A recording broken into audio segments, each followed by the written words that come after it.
بسم اللہ الرحمن الرحیم۔ السلام علیکم ورحمۃ اللہ تعالی وبرکاتہ۔ خداوند قدوس کا کروڑوں بار شکر ہے، اس کا احسان عظیم ہے اور فضل عمیم ہے کہ اس نے دولت ایمان کے ساتھ تاج الشریعہ، فخر المحدثین، فقیہ الاسلام حضرت علامہ مفتی محمد اختر رضا خان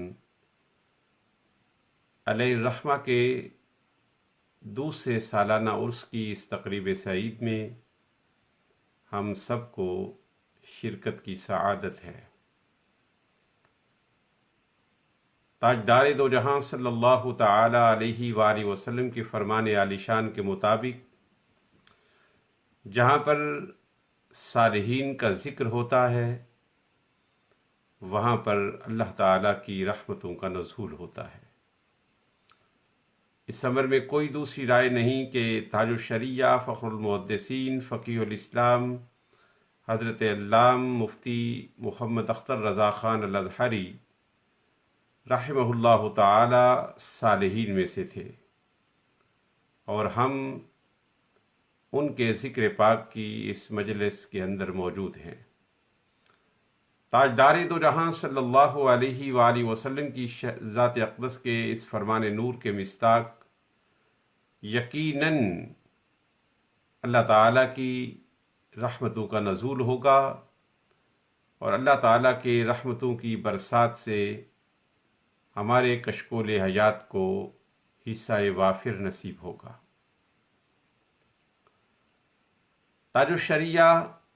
فخر المحدثین، فقیہ الاسلام حضرت علامہ مفتی محمد اختر رضا خان علیہ الرحمہ کی زندگی کے بہت سارے پرنور پہلو ہیں۔ مختصر وقت میں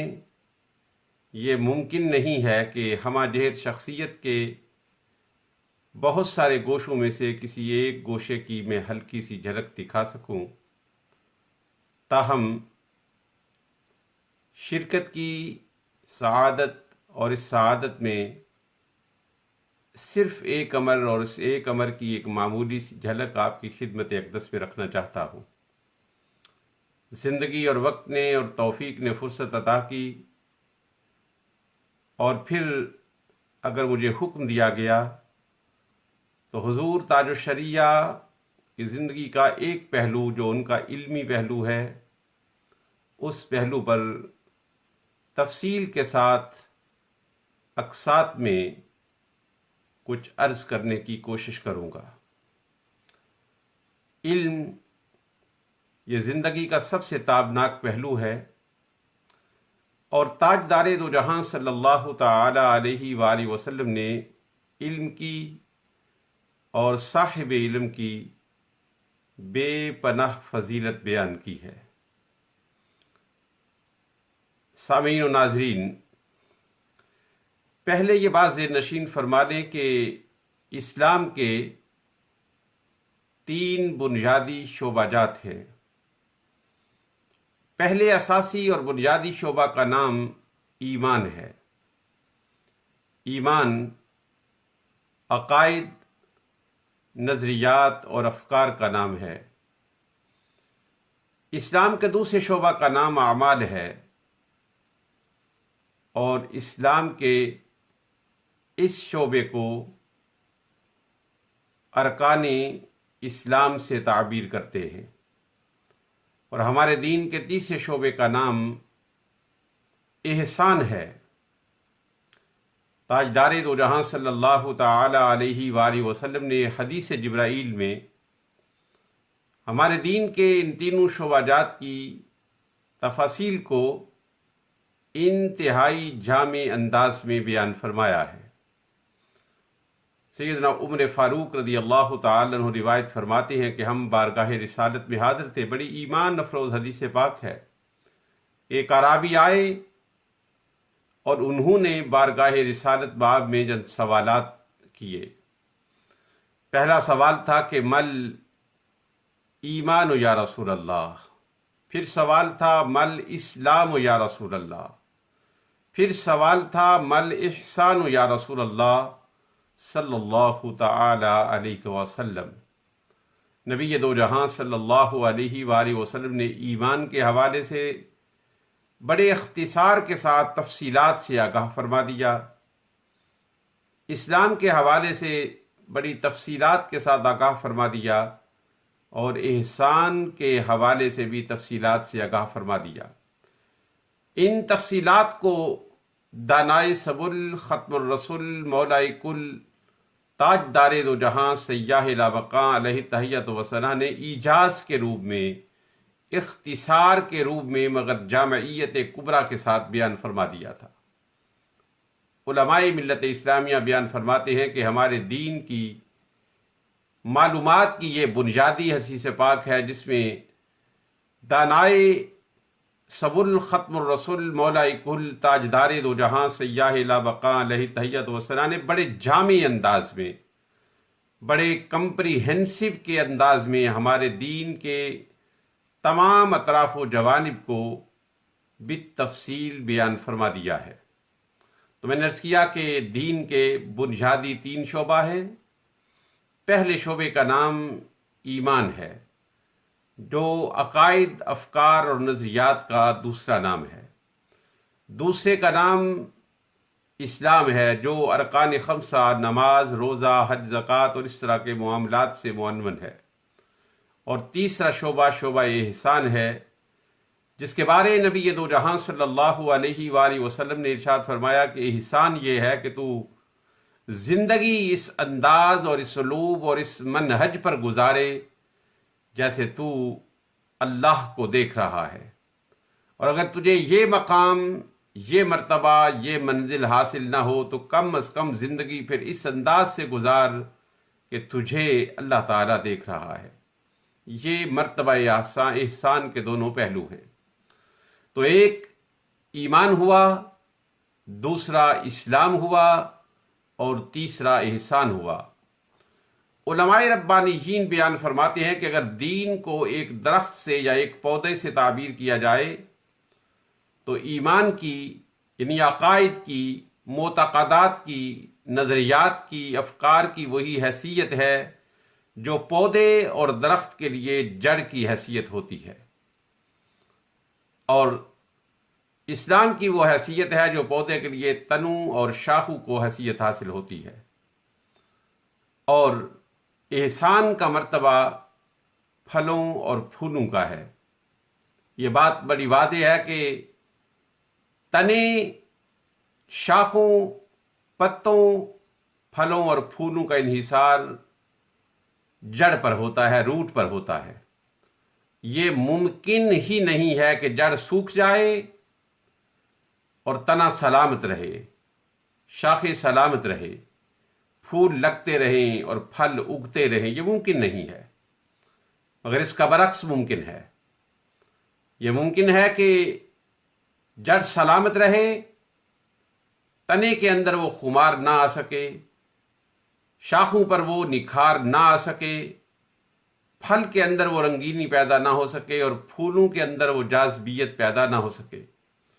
تو پودے کی زندگی کی بنیاد، پودے کی زندگی کا مدار، درخت کی زندگی کا انحصار تنے پر نہیں ہے، شاخوں پر نہیں ہے، پتوں پر نہیں ہے، پھلوں اور پھولوں پر نہیں ہے، بلکہ جڑ پر ہے۔ اگر جڑ زندہ و سلامت ہے تو تنا، شاخیں، پتے، پھل اور پھول بھی زندہ و سلامت ہیں، اور جڑ اگر سوکھ جائے اور جڑ کاٹ دی جائے تو نہ تنا سلامت رہتا ہے، نہ ٹہنیاں سلامت رہتی ہیں، نہ شاخیں سلامت رہتی ہیں، نہ گلو اسمار ثابت رہتے ہیں، پھر کچھ بھی سلامت نہیں رہتا۔ تو عقائد کی، ایمان کی، نظریات کی، افکار کی انسانی زندگی میں وہی حیثیت اور وہی مرتبہ ہے جو درخت کی صورت میں اس کی بنیاد اور اس کی جڑ کا ہے، اس کی روٹ کا ہے۔ اس لیے اس بنیاد پر ہمارے دین کا یہ قاعدہ ہے، ہمارے دین کا یہ ضابطہ ہے، اور ہمارے دین کا یہ اسلوب ہے کہ جس شخص کی اس دنیا سے انتقال اور وصال ایمان کی حالت میں ہو گیا، یعنی اس کے اعتقادات فاسدہ نہیں تھے، اس کے معتقدات باطل نہیں تھے، بلکہ اعتقاد صحیح کا حامل تھا، معتقدات صحیحہ کا حامل تھا، اگر اس کے اعمال میں کوتاہی رہی، اس کے اخلاق میں کوتاہی رہی، اس کے آداب زندگی میں کوتاہی رہی، تو اس کے ایمان کی بنیاد پر، اس کے نظریات کی صحت کی بنیاد پر، اس کے اعتقادات کے صحیح ہونے کی بنیاد پر بالآخر اللہ تعالیٰ اسے جنت عطا فرما دے گا۔ اور اپنے ایمان کی بنیاد پر، اپنے اعتقادات صحیحہ کی بنیاد پر، اپنے معتقدات صحیحہ کی بنیاد پر وہ شخص بالآخر جنت الفردوس کا مستحق ٹھہرے گا۔ مگر اس کے برعکس اعمال جیسے بھی ہوں، اخلاق جیسے بھی ہوں، اطوار جیسے بھی ہوں، اسلوب زندگی جیسا بھی ہو، اگر وہ شخص صاحب ایمان نہیں ہے، اس کے اعتقادات فاسد ہیں، اس کے معتقدات باطل ہیں، تو اس امر کا کوئی تصور نہیں ہے کہ اسے آخرت میں اللہ رب العزت کی طرف سے جزا کا کوئی حصہ مل سکے۔ جزا، اللہ رب العزت کے ثواب اور اللہ رب العزت کی اخروی نعمتیں صرف اس شخص کے لیے ہیں جس کا ایمان سلامت رہا اور ایمان کی سلامتی کے ساتھ اس دنیا سے اس کی رخصتی ہوئی۔ ہاں، اعمال صحیحہ سے اس میں حسن آتا ہے، اس میں نکھار آتا ہے، اس کے ثمرات مرتب ہوتے ہیں، اس کے فوائد مرتب ہوتے ہیں، اس کی بنیاد پر اللہ رب العزت کی نعمتیں، رحمتیں، سعادتیں اور برکتیں میسر آتی ہیں، مگر بنیاد دین کی ایمان ہے، عقیدہ ہے، اعتقاد ہے، نظریہ ہے، معتقدات ہے۔ اس لیے میں تمام سامعین اور حاضرین کی اس امر پر توجہ لانا چاہتا ہوں کہ اپنے اعمال سے زیادہ، اپنے اخلاق سے زیادہ اپنے ایمان کی فکر کریں۔ دنیا یہ منافقت کی دنیا ہے، یہ ریاکاری کی دنیا ہے۔ بہت سارے ماتھوں کے اوپر نمازوں کا محراب نظر آئے گا، بہت سارے ہاتھوں سے خیرات تقسیم ہوتی نظر آئے گی، بہت سارے چہروں سے بھوک اور پیاس کا اظہار ہو رہا ہوگا کہ یہ صاحب روزہ سے ہیں، بہت سارے افراد کے سر پر حج کے سہرے ہوں گے، مگر یاد رکھنا کہ ان کے ترقی یافتہ ہونے کی پہچان، ان کے کامیاب ہونے کا معیار اس پر نہیں ہے بلکہ ان کے اعتقادات صحیحہ پر ہے۔ لہذا اعتقاد میں، معتقدات میں، نظریات میں اور افکار میں کوئی سمجھوتا نہیں ہے اور کوئی کمپرومائز نہیں ہے۔ اور یہ فقیر محمد حسین ساجد الہاشمی القادری آپ کو پورے وثوق سے، پورے یقین کامل سے یہ بات عرض کرنا چاہتا ہے کہ اہل السنت والجماعہ وہ صاحبان سعادت ہیں، وہ خوشبخت لوگ ہیں جو انہی عقائد کے حامل ہیں، جو اعتقادات، جو معتقدات، جو نظریات اور افکار تاجدار دو جہاں صلی اللہ علیہ وآلہ وسلم نے بنفس نفیس اپنے صحابہ کرام رضوان اللہ تعالی علیہم اجمعین کو عطا فرمائے تھے۔ اور وہی معتقدات، وہی نظریات، وہی افکار جو تاجدار دو جہاں صلی اللہ علیہ وآلہ وسلم نے خود بنفس نفیس اپنے صحابہ کرام کو عطا فرمائے تھے، وہی نسلاً بعد نسل ہم تک منتقل ہوتے رہے۔ بہت سارے ادوار میں ان اعتقادات کے خلاف محاذ قائم ہوا، مگر اللہ رب العزت نے ایسے افراد کو جنم دیا اور ایسے افراد منصہ شہود پر آئے جنہوں نے حق کو حق اور باطل کو باطل کر دیا۔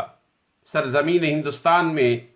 جب افکار و نظریات پر حملہ ہو رہا تھا، لوگوں کے افکار کو لوٹا جا رہا تھا اور لوگوں کے افکار، نظریات، اعتقادات اور معتقدات صحیحہ خطرے کے اندر تھے، بلکہ تعظیم رسالت کو، تقریم ولایت کو شرک اور بدعت سے تعبیر کیا جا رہا تھا۔ بر صغیر پاک و ہند میں اس نام نہاد توحید کی دعوت کے پیچھے، جس میں توہین رسالت تھی، جس میں توہین الہی تھی، جس میں توہین انبیاء تھی، توہین صحابہ تھی، توہین اہل بیت تھی، توہین اولیاء کرام تھی، اس یلغار کے سامنے جس شخص نے اپنا سینہ تان دیا، ہر تیر کو سہا، ہر تلوار کے وار کو سہا، مگر اعتقادات پر کوئی کمپرومائز نہیں کیا اور اعتقادات کو بچا لیا، اس ذات کا نام، اس شخصیت کا نام امام اہل سنت شاہ احمد رضا خان فاضل بریلوی علیہ الرحمہ ہے۔ میں یہ بات پورے وثوق اور اعتقاد سے کہہ رہا ہوں کہ بر صغیر پاک و ہند میں اگر امام اہل سنت شاہ احمد رضا خان فاضل بریلوی علیہ الرحمہ کا ظہور اور شہود نہ ہوتا تو آج ہم ان نظریات کے حامل نہ ہوتے، جو نظریات اور جو افکار ہمارے ذہنوں کی زینت ہیں اور جن کی خوبصورتی ہمارے پیکران بشریت پر نظر آتی ہے۔ امام اہل سنت والجماع امام احمد رضا خان علیہ الرحمہ کا نام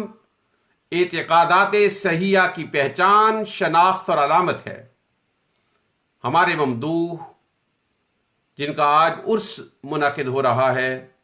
تاج الشریعہ فخر المحدثین فقیہ الاسلام جانشین حضور مفتی اعظم ہند حضرت علامہ مفتی محمد اختر رضا خان الازہری اسی خانوادہ سے ہیں اور اسی خاندان کے چشم و چراغ ہیں اور انہی روایات اور اسی حسن کے حامل ہیں جو ان کے جد اعلیٰ اور جد اعظم امام اہل سنت شاہ احمد رضا خان علیہ الرحمہ کے پیکر نور کے اندر موجود تھا۔ امام اہل سنت شاہ احمد رضا خان علیہ الرحمہ نے ساری زندگی اور اپنی زندگی کا ایک ایک پہلو بدعقیدہ لوگوں کے سامنے سینہ سپر ہو کر گزارا ہے۔ آپ نے گالیاں سنی، آپ نے اپنی تہمتیں سنی، آپ کی ذات پر اخلاقی طور پر حملے کیے گئے، مگر آپ نے اعتقادات پر، معتقدات پر کوئی سمجھوتا نہیں کیا اور ہمارے عقائد کا، ہمارے نظریات کا تحفظ کیا۔ کوئی دقیقہ وہاں پر فروغ گزاشت نہیں کیا جہاں پر اعتقاد کے اور معتقدات پر استدلال کرنے کی کوئی وجہ نظر آتی تھی۔ قرآن پاک سے اور احادیث طیبہ سے، آیات بینات سے اور تاجدار دو جہاں صلی اللہ علیہ وآلہ وسلم کے ارشادات عالیہ سے، جہاں عام آدمی اعتقاد اور عقیدہ کا استنباط نہیں کر سکتا بلکہ دور دور تک اسے اس میں کوئی شائبہ بھی نظر نہیں آتا، جب وہاں پر اس پر نظر امام اہل سنت شاہ احمد رضا خان علیہ الرحمہ کی پڑتی ہے تو آپ کو اعتقادات صحیحہ پر ایسا استدلال نظر آتا ہے، ایسا استنباط نظر آتا ہے جس کے بطلان کی کوئی صورت نہیں ہوتی۔ یہ فیضان نور کی یہ برسات ہمیں تاج الشریعہ فخر المحدثین فقیہ الاسلام حضرت علامہ مفتی محمد اختر رضا خان علیہ الرحمہ کی حیات طیبہ کے اندر بڑی ظاہر، بڑی باہر، بڑی واضح اور بڑی شاہد نظر آتی ہے۔ اس فقیر کو ان کی بہت ساری مطبوعات اور تصنیفات کے مطالعہ کا موقع تو نہیں ملا۔ چند روز پہلے آپ کے موردین، آپ کے متوسلین میرے پاس تشریف لائے اور انہوں نے مجھے حکم دیا کہ میں نے تاج الشریعہ کے سالانہ عرس پاک کی تقریب میں اپنی معروضات پیش کرنی ہیں۔ آپ کے حوالے سے کچھ کتابیں وہ مجھے ودیعت فرما گئے اور تحفہ کے طور پر دے گئے۔ ان میں یہ ایک کتاب ہے جس کا نام منحۃ الباری فی حل صحیح البخاری ہے۔ اس کے چند اوراق کا میں نے مطالعہ کیا، چند اوراق کا مطالعہ کیا، وہی نور اور وہی انوارات جھلکنے لگے جو میں نے امام اہل سنت شاہ احمد رضا خان علیہ الرحمہ کے علمی کام کے اندر دیکھے ہیں۔ بخاری شریف کی ابتدا میں ایک روایت ہے، کتاب بدء الوحش میں، بڑی لمبی ایمان افروز حدیث پاک ہے۔ اس حدیث پاک کی تفصیلات میں مجھے نہیں جانا بلکہ اشارہ کر کے اپنے موضوع پر آنا ہے۔ اور میں نے ابتدا میں کہا ہے کہ اگر اللہ رب العزت نے توفیق دی اور زندگی سلامت رہی اور مجھے دوبارہ حکم دیا گیا تو میں ایک نہیں متعدد اقساط اور متعدد پہلو تاج الشریعہ فخر المحدثین فقیہ الاسلام حضرت علامہ مفتی محمد اختر رضا خان علیہ الرحمہ کی اس تعلیمی زندگی کے آپ کے سامنے پیش کروں گا۔ لمبی حدیث پاک ہے۔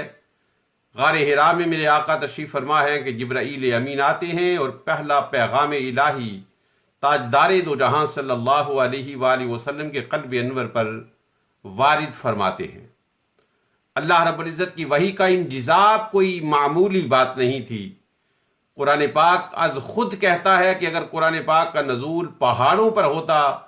تو اس کلام کی ہیبت کا عالم یہ تھا، اس کلام کی سطوت کا عالم یہ تھا، اس کلام کے علو کا عالم یہ تھا کہ پہاڑ اپنی جگہ پر قائم نہ ہوتے اور پہاڑ ریزہ ریزہ ہو جاتے اور پہاڑ لرزنے لگتے اور پہاڑوں کے اندر اضطراب، بے قراری اور التہاب پیدا ہو جاتا۔ یہ تو قلب مصطفیٰ کی استقامت ہے، یہ تو قلب مصطفیٰ کا استقلال ہے، اور یہ تاجدار دو جہاں صلی اللہ علیہ وآلہ وسلم کے سینہ اقدس کی فسحتیں ہیں اور وسعتیں ہیں کہ میرے آقا پر 13 سال قرآن پاک نازل ہوتا رہا، اور تاجدار دو جہاں صلی اللہ علیہ وآلہ وسلم کا قلب انور اور روح اقدس اس وحی الہی کو جذب فرماتی رہی۔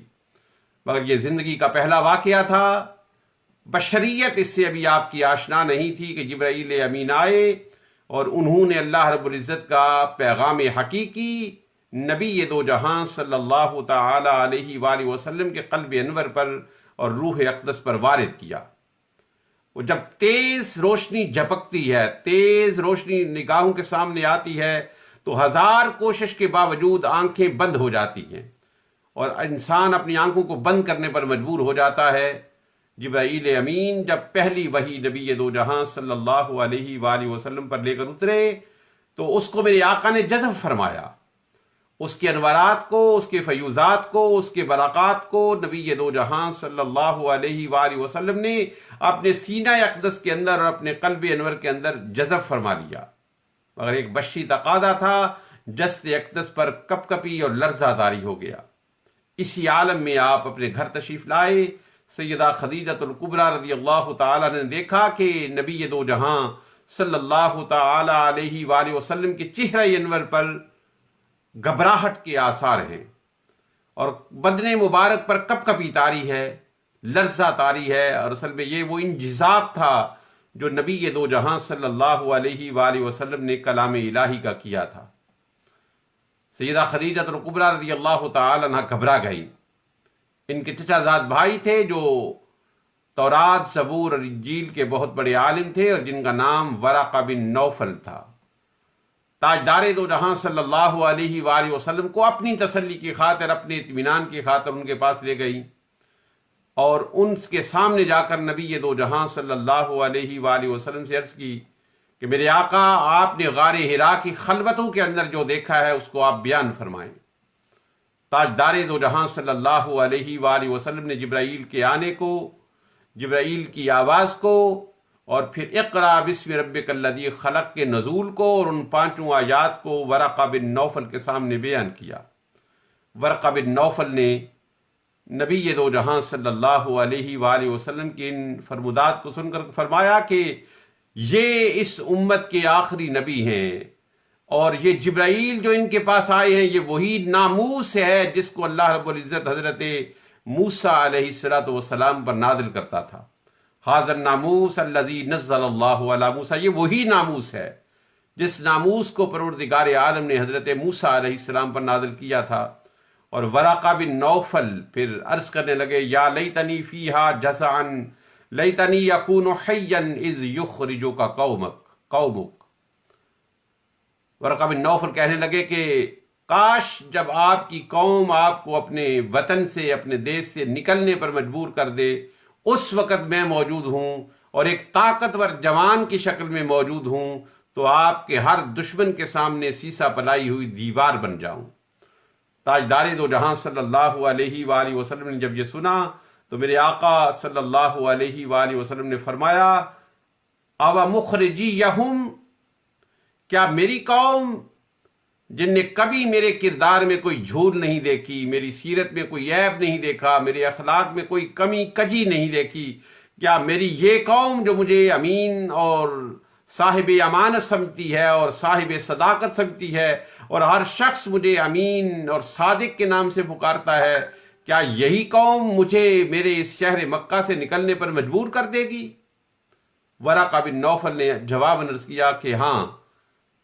یہ تاریخ انسانیت ہے کہ جو شخص بھی اس دعوت کے ساتھ اپنی قوم کے پاس کیا اور اپنی قوم کو بتوں کے سامنے سر جھکانے سے روک کر ایک بارگاہ میں سر جھکانے کے لیے کہا تو اس قوم نے اس دعوت دینے والے پر ظلم و ستم کی انتہا کی۔ ہر دائی کو اس خاردار گزرگاہ سے گزرنا پڑا۔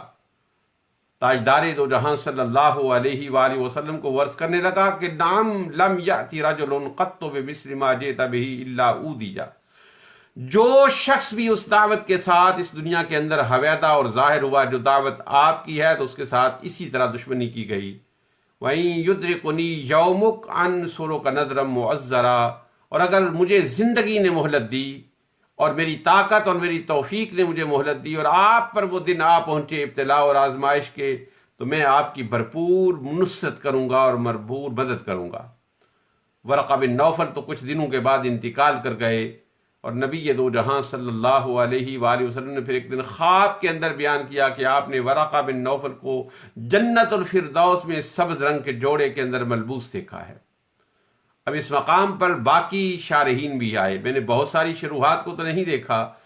کیونکہ میں صرف عربی شروحات کو دیکھنے کی اللہ رب العزت نے توفیق عطا فرمائی ہے، مگر زمانہ طالب علمی میں جو شروحات میں نے دیکھی، اردو کی شروحات، کسی شارح نے اس مقام پر عقیدہ کے لیے استنباط اور استخراج نہیں کیا۔ اپنے جد اعلیٰ، اپنے جد اعظم امام اہل سنت شاہ احمد رضا خان علیہ الرحمہ کے فیوزات اور انوارات، حجت الاسلام، فخر المحدثین، تاج الشریعہ، امام المدرسین حضرت علامہ مفتی محمد اختر رضا خان ہزاروی علیہ الرحمہ کی حیات پر نور کا یہ پہلو فوری طور پر ظاہر و باہر ہو گیا۔ جیسے ہی یہ کلمات اس کے گزرے، آپ نے اس پر تبصرہ فرمایا کہ یہ علوم خمسہ میں سے ہے، یعنی کل کی خبر دینا کہ کل کیا ہوگا، اور اس خبر کا سچا ہو جانا، یہ علوم خمسہ میں سے ہیں۔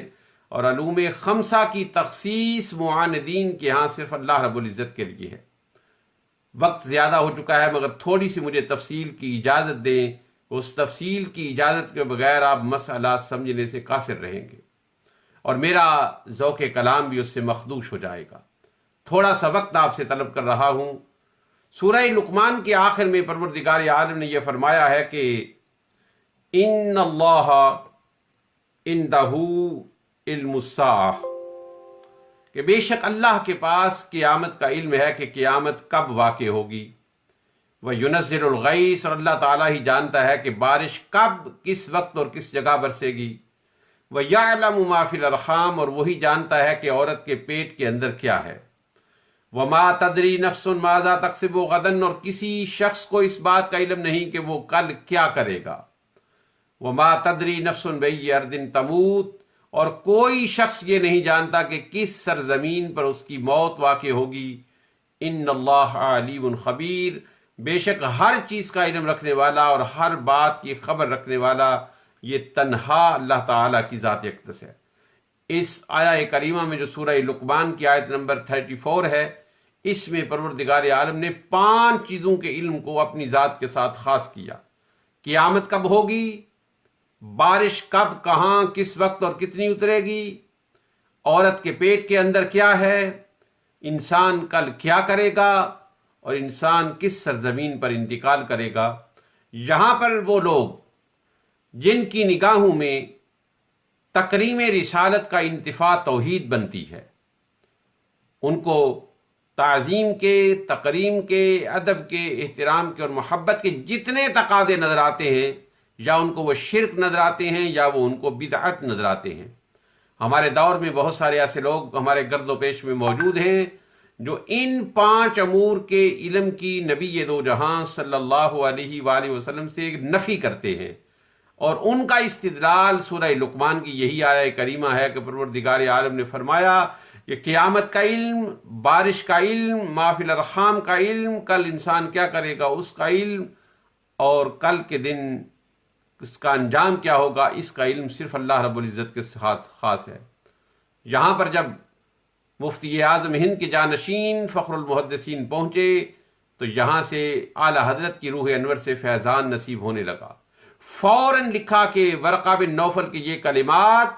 تاجدار دو جہاں صلی اللہ علیہ وآلہ وسلم کے علم غیب کے اس 2 شاخیں، جیسے ایک شاخ کا نام فقہ ہے اور ایک شاخ کا نام عقیدہ ہے،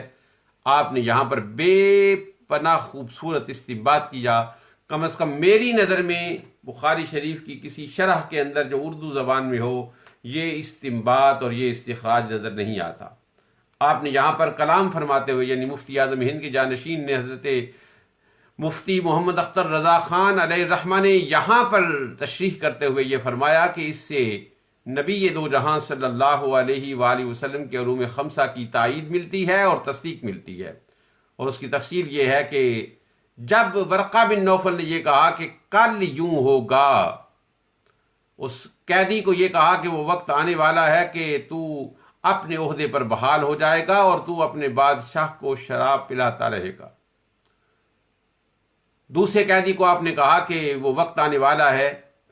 کہ تجھے صلیب دیا جائے گا اور صلیب پر تو لٹکتا رہے گا اور تیرے سر سے پرندے نوچ نوچ کر گوشت کو نوچیں گے اور کھائیں گے۔ پھر یہ شخص آزاد ہوا اور اپنے عہدے پر بحال ہو گیا۔ پھر ایک دن عزیز مصر نے اپنے خواب کو بیان کیا۔ وہ خواب بڑا حیرت انگیز تھا، جس خواب کا ذکر پروردگار عالم نے خود قرآن حکیم میں فرمایا ہے کہ عزیز مصر نے خواب میں کیا دیکھا کہ کچھ موٹی گائیں ہیں اور کچھ پتلی گائیں ہیں، جن کی تعداد 7 ہے، یعنی 7 دبلی پتلی گائیں ہیں اور 7 موٹی اور تازہ گائیں ہیں۔ اور عزیز مصر نے دیکھا کہ وہ پتلی دبلی کمزور نحیف و ناتواں گائیں طاقتور گاؤں کو ہڑپ کر گئی ہیں اور طاقتور گاؤں کو کھا گئی ہیں۔ اسی طرح نبی دو جہاں صلی اللہ علیہ وآلہ وسلم نے پر نازل ہونے والے قرآن حکیم فرقان مجید کے اندر پروردگار عالم نے اس امر کو بیان فرمایا کہ عزیز مصر بڑا حیران تھا اور وہ لوگوں سے اس خواب کی تعبیر پوچھ رہا تھا، مگر معبرین اس دور کے تعبیریں دینے والے اپنی گھبراہٹ کا شکار تھے اور ان کو کوئی تعبیر اس کے اندر نظر نہیں آ رہی تھی، تو انہوں نے عزیز مصر کی بارگاہ میں آ کر کہا کہ یہ اضغاث و احلام ہے۔ آدمی سویا ہوا بے خبری کے عالم میں مختلف اپنی ذہنی اور جسمانی کیفیتوں کی بنیاد پر ایسے احوال سے گزرتا ہے، اور ان خوابوں کا کوئی معنی نہیں، یہ لا یعنی لغو اور بے مقصد خواب ہیں۔ ایسے میں وہ شخص جس نے جیل کے اندر آپ کے ساتھ زندگی کے دن گزارے تھے اور اس نے دیکھا تھا کہ وہ اپنے مالک کے لیے، عزیز مصر کے لیے انگور نچوڑ رہا ہے اور انگوروں کا شربت وہ بادشاہ کو پیش کرے گا، ایسے ہی ہوا۔ تاج الشریعہ علیہ الرحمہ جب اس مقام پر پہنچے تو آپ نے فرمایا کہ یہاں سے اس بات کا علم ہوتا ہے کہ علوم خمسہ کا علم نبی دو جہاں صلی اللہ علیہ وآلہ وسلم سے منتفی ماننا۔ آپ فرماتے ہیں ظالم، تجھے معلوم نہیں کہ قرآن پاک کا یہ مقام سورہ یوسف کا اور نبی دو جہاں صلی اللہ علیہ وآلہ وسلم کی یہ حدیث تو یہ بتلا رہی ہے کہ علوم خمسہ میں سے علوم پروردگار عالم نے اس امت کے اولیاء کو ہی نہیں، پہلی امت کے اولیاء کو بھی عطا کر دیے تھے۔ یعنی یہ بتانا کہ کل آپ کو آپ کی قوم آپ کے شہر سے نکال دے گی، اور اشارتاً یہ کہنا کہ اس وقت میں زندہ و جاوید موجود نہیں ہوں گا، یہ بڑا واضح استنباط ہے اور واضح استدلال ہے، واضح استخراج ہے کہ ان آیات سے نبی دو جہاں صلی اللہ علیہ وآلہ وسلم کے علوم خمسہ پر اطلاع پانے کی بڑی واضح شہادت ملتی ہے اور بڑی واضح گواہی ملتی ہے۔ یہ تو میں نے ایک نمونہ آپ کو دکھایا ہے، چونکہ وقت کی قلت کی زنجیریں میرے پاؤں میں ہیں، اس لیے مزید بیان کرنے سے قاصر ہوں۔ تاہم اگر مجھے حکم دیا گیا اور مجھے زندگی صحت نے فرصت عطا کی تو حضور تاج الشریعہ کے علمی کام پر میں اپنی معروضات پیش کروں گا۔ اللہ تعالیٰ کی بارگاہ اقدس میں دعا ہے کہ پروردگار عالم تاجدار دو جہاں صلی اللہ علیہ وآلہ وسلم کے تصدق سے ہمیں اپنے اعتقادات صحیحہ پر قائم رہنے کی توفیق عطا فرمائے۔ حضور تاج الشریعہ کے سر سے پاک کی برکات سے، انوارات سے، فیوزات سے ساری دنیا ایمان کو مالا مال فرمائے اور ایمان کے ساتھ زندگی، کلمہ شہادت کے ساتھ موت اور چہرہ مصطفیٰ کی زیارت کے ساتھ وقت اخیر نصیب فرمائے۔ وما علیہ الا البلاغ۔